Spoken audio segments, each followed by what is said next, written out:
बोलायचं हा भारतीय जनता पार्टी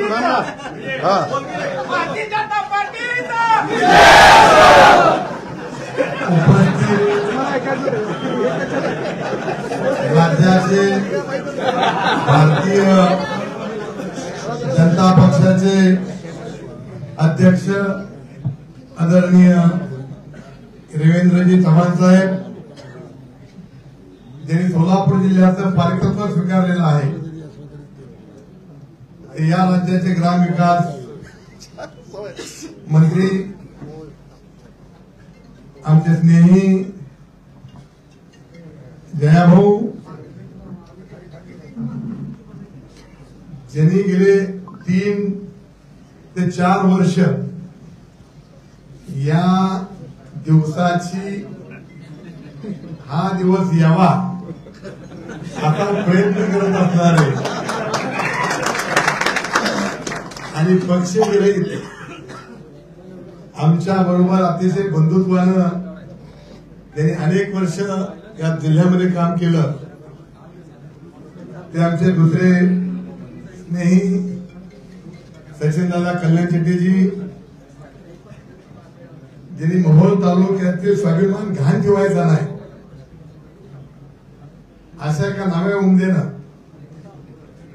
मोहोळ तालुक्याचं नेतृत्व करीत असताना मोहोळ तालुक्याचा स्वाभिमान घाण ठेवला जाणार नाही खबरदारी घ्यायची म्हणून आज इथं भारतीय जनता पक्षामध्ये आपल्यासमोर प्रवेश करत असणारे आपल्या सगळ्यांचे लाडके आमदार आमचे मित्र यशवंत तात्या माने,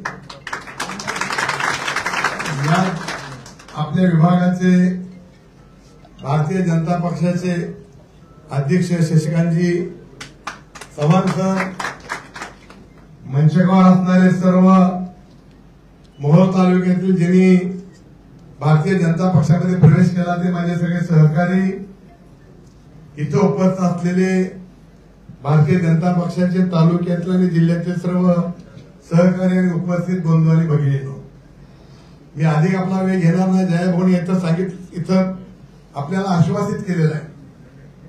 मी त्यांना एवढंच आश्वासित करतो, त्यांना आणि अध्यक्ष साहेबांना, की आम्ही निष्ठेने राहणारी माणसं आहोत.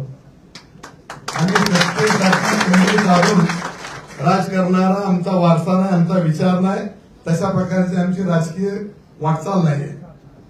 आणि म्हणून मी गेली 40 वर्ष त्या पक्षामध्ये प्रामाणिकपणे राहिलो, कुठल्याही सत्तेची अपेक्षा न करता राहिलो.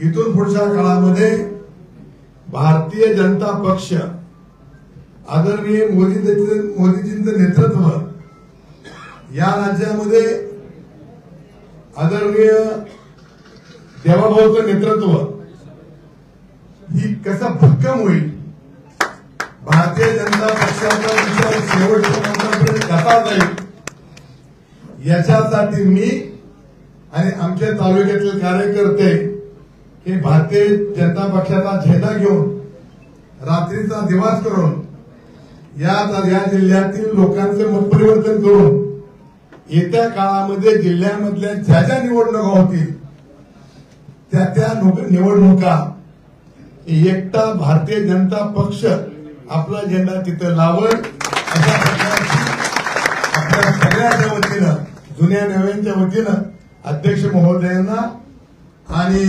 आमच्या जयाभाऊने आश्वासित करतो. आणि एवढंच सांगतो की आम्ही पक्ष बदलणारी माणसं नाहीये. इथून पुढच्या काळामध्ये जोपर्यंत रक्तात रक्त आहे तोपर्यंत तुमचं कमळ हातात घेऊनच आमचा पाठिंबा कार्य करत एवढं आश्वासित करतो. पुन्हा एकदा जयाभाऊंचं, आमच्या अध्यक्षांचं आणि सचिन दादांचं मनपूर्वक आभार मानतो. आपण सगळेजण आलात, आपल्या सगळ्यांचे मी मनपूर्वक आभार मानतो आणि माझे 2 शब्द संपवतो. धन्यवाद. खूप खूप धन्यवाद.